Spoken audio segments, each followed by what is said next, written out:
बोलिए कृष्ण कन्हैया लाल की जय।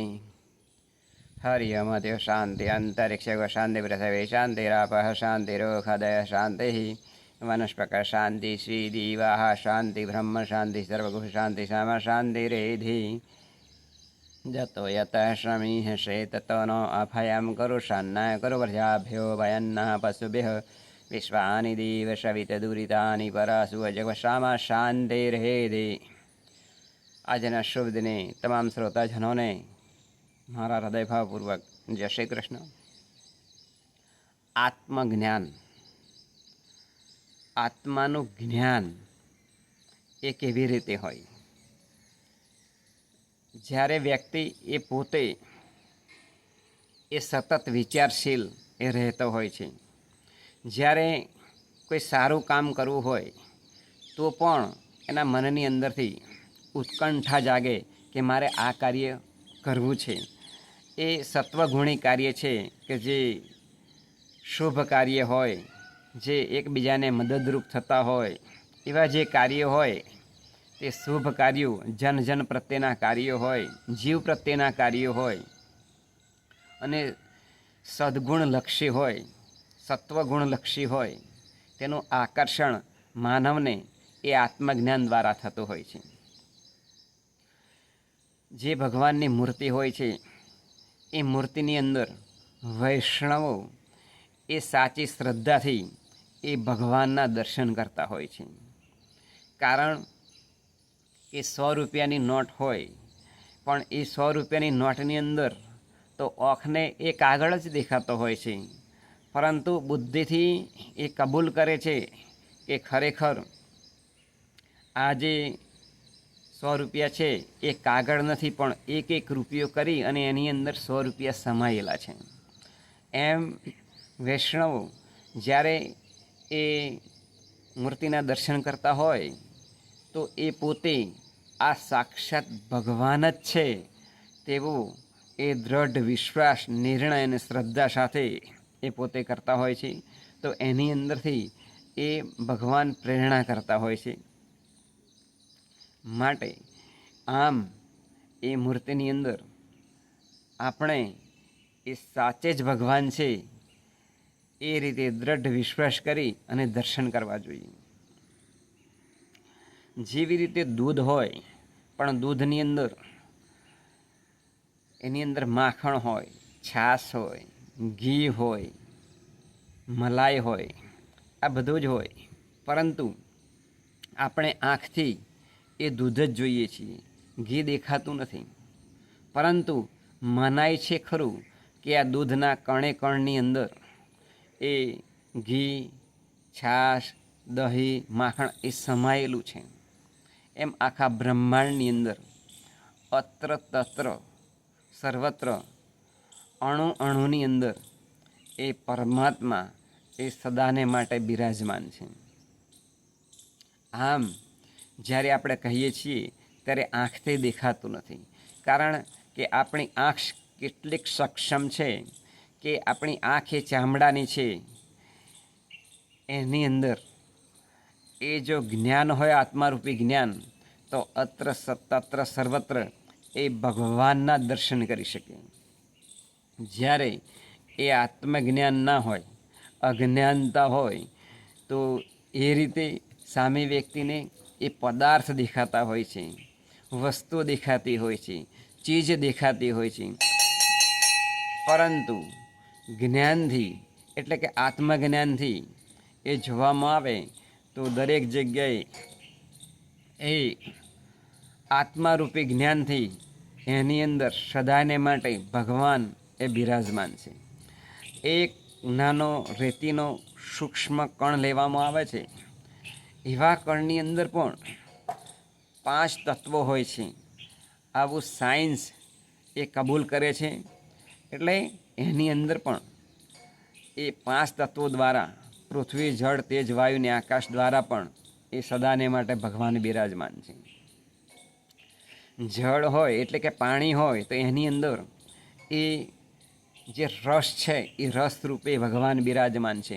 ફૂલ હોય તો એની અંદર એ સુગંધ રૂપે એ ભગવાન બિરાજમાન છે। ફળ હોય તેની અંદર મીઠા રસ રૂપે એ ભગવાન બિરાજમાન છે. લોઢાનો તવો હોય અને એને ગરમ કરવામાં આવે તો એ તવો રહેતો નથી, પણ એ શું થઈ જાય છે? ગરમ થાય એટલે એકદમ લાલ થઈ જાય એટલે એ અગ્નિ બની જાય છે. એમ એ તવો જો એને ગરમ કરવામાં આવે તો એ તવો નથી રહેતો, પણ જેમ લોખંડ બની જાય છે તેમ મૂર્તિ હોય એની અંદર પ્રાણ પ્રતિષ્ઠા એ કરવામાં આવે, પ્રાણ પૂરવામાં આવે એટલે એ મૂર્તિ રહેતી નથી, પણ સાક્ષાત એ ભગવાન જ બની જાય છે. આમ આત્મજ્ઞાન રૂપી એ જ્ઞાનથી એ આપણે વિચારીએ તો ખરેખર દરેક જગ્યાએ એ ભગવાન બિરાજમાન છે. મેદી હોય, મેદી, એ મેદીની અંદર આપણને જોઈએ તો મેદી એ લીલા કલરની હોય, અને જ્યારે મેદી મૂકવામાં આવે છે છતાં પણ એનો લીલો કલર હોય છે. પરંતુ જ્યારે એ મેદી મૂક્યા પછી બે ત્રણ દિવસ પછી જોવામાં આવે, કલાક પછી પણ જોવામાં આવે અને મેદી જો મૂકેલી હોય હાથ ઉપર અને કાઢી નાખવામાં આવે તો તેની લાલાશ એ પકડી લે છે. એ મેદીની અંદર આપણી આંખોથી એ જે લાલાશ છે, લાલ રંગ, એ દેખી શકાતો નથી, પરંતુ તેને મૂક્યા પછી થોડા સમય પછી જોવામાં આવે તો એનો રંગ એ હાથ ઉપર બેસી જતો હોય છે. આવી રીતે આપણી આંખથી એ જે દેખીએ છીએ એ આપણને ઘણી વખત સાચું અને વિશ્વાસ પણ આપણને લાગતો નથી. આમ આપણે નજરે જોયેલું અને કાને સાંભળેલું પણ જ્યારે એ ખોટું પડી શકતું હોય છે, કારણ કે જ્યારે વ્યક્તિને અનુભવ થતો હોય છે તો ખરેખર એને લાગે કે ના, મેં આ દેખ્યું છે છતાં પણ એ ખોટું છે, કાને સાંભળ્યું છે છતાં પણ એ ખોટું છે. પરંતુ અંતરાત્માથી વિશ્વાસ કરીને જ્યારે અનુભવ થતો હોય છે ત્યારે કબૂલ કરે છે, પોતે કાન પકડી લે છે કે ના, બરાબર સાચી વાત છે. એટલે ભક્તોની અંદર, અનુભવની અંદર, અંતઃકરણની અંદર એ ભગવાનનો સાક્ષાત્કાર થાય એટલે એ પોતે એ ભગવાનની ભક્તિ એ કરવા એ મંડી પડે છે.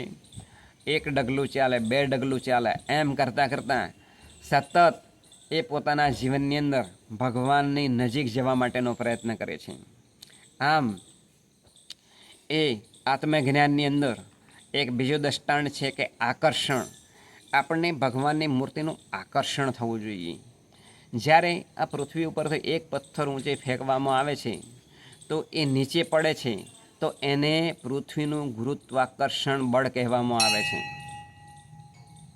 પરંતુ આપણે મનુષ્યો, ઘણા બધા જીવો એ પોતે શાનું આકર્ષણ કરે છે? એ પોતે સગા સંબંધીઓનું આકર્ષણ કરે છે, પૈસાનું આકર્ષણ કરે છે, જમીનનું આકર્ષણ કરે છે, સંપત્તિનું આકર્ષણ કરે છે, કપડાનું આકર્ષણ કરે છે, સારું સારું ભોજન જમવા માટેનું આકર્ષણ કરે છે. આમ આકર્ષણો ઘણા બધા છે, પરંતુ ભગવાનનું એક આકર્ષણ એ આપણને સતત બળ અને પ્રેરણા આપતું રહે છે. માટે આપણે ભગવાનના બળનું આકર્ષણ રાખવું, મૂર્તિનું આકર્ષણ રાખવું, ઉઠતા બેસતા, ખાતા પીતા, હાલતા ચાલતા, હરતા ફરતા હરીને હૈયે તારીએ રે. રૂડું લક્ષ્મી નારાયણ નામ નિત્ય સંભારીએ રે. સંસાર સે સુખ દુઃખનો દરિયો, તેમ તરી શકે કોઈક જ તરિયો. સંત સમાગમ કરીને મનને મારીએ રે. રૂડું લક્ષ્મી નારાયણ નામ નિત્ય સંભારીએ રે. આમ ભગવાનનું નામ સંભાળી અને ભગવાનનું આકર્ષણ કરવામાં આવે તો આત્મજ્ઞાનના ફુવારા છૂટે અને સતત એ આનંદ વર્તાતો રહે છે. એક વખત એક ગુરુએ એમની પાસે એક શિષ્ય આવ્યો ગુરુ પાસે, અને શિષ્ય કહેવા લાગ્યું કે ભગવાન ક્યાં છે? ત્યારે એ ગુરુએ એ શિષ્યને કહ્યું કે ભાઈ, તું એ ગ્લાસની અંદર, કાચના ગ્લાસની અંદર તો પાણી એ ભરી લાવ. એટલે પેલો શિષ્ય એ ગ્લાસની અંદર એ પોતે પાણી ભરી લાવ્યું અને પછી ગુરુએ શિષ્યને કહ્યું, બોલે શું? એક ચમચી મીઠું લાવ અને આ જે ગ્લાસ છે તેની અંદર ઓગાળી દે. એટલે એક ચમચી મીઠું પેલા જે ગ્લાસ હતો એની અંદર નાખી અને પછી પાણીની અંદર ઓગાળી નાખ્યું. ત્યારે પછી ગુરુએ શિષ્યને કહ્યું, આ જે પાણી છે ગ્લાસની અંદર એની અંદરથી એક ચમચી આત્માને લઈ હાથની અંદર લઈ અને તું પીજો. એટલે પેલા શિષ્યએ પી ગયું. અને પછી ગુરુએ પૂછ્યું, આ કેવું લાગ્યું તને? ત્યારે પેલા શિષ્યએ કહ્યું કે ખારું છે. ત્યારે પછી ગુરુએ ફરીથી કહ્યું કે હવે એક ચમચી વચ્ચેથી એ પાણી લઈ અને તું ચાખી જો. એટલે શિષ્યએ ફરીથી વચ્ચેથી પાણી લઈને ચાખી જોયું. કેવું લાગે? તો કે ખારું લાગે છે. ત્યાર પછી તળિયેથી પાણી લઈ અને પછી ચાખી જો, ગુરુએ શિષ્યને એમ કહ્યું. એટલે પેલા શિષ્યએ નીચે તળિયેથી પણ પાણી લઈને ચાખી ગયું. અને પછી આ ગુરુએ પેલા શિષ્યને પૂછ્યું કે ઉપરથી વચ્ચેથી નીચેથી પાણી ચાખ્યું તો કેવું લાગ્યું? તો બોલે ખારું લાગ્યું, શિષ્યએ કહ્યું. ત્યારે ગુરુએ કહ્યું, બસ આ જ રીતે અત્ર તત્ર તમે કોઈ પણ જગ્યાએ જાઓ છતાં પણ એ ત્યાં સતત ભગવાન એ બિરાજમાન છે ત્યાંની પ્રતીતિ એ થવી જોઈએ. કારણ કે અણુ પરમાણુની અંદર દરેક જગ્યાએ કોઈ પણ જગ્યાએ એ ખાલી નથી કે જ્યાં ભગવાન બિરાજમાન ના હોય. તો આ ગ્લાસની અંદર જેમ મીઠું દરેક જગ્યાએથી વાંગળી ગયું એટલે ખારું લાગે, એમ દરેક જગ્યાએ એ ભગવાન એ બિરાજમાન છે એમ આપણે એ માનવું જોઈએ. તો આપણે આપણા આત્માની અંદર એ આત્મજ્ઞાન થયું કહેવાય. અને સતત ભગવાન આપણે સૌને આ રીતે આત્મજ્ઞાન મેળવી અને સતત એ સદાયને માટે પ્રેરણા આપતા રહે. એ જ આજના શુભ દિને બોલીએ કૃષ્ણ કનૈયા લાલ કી જય.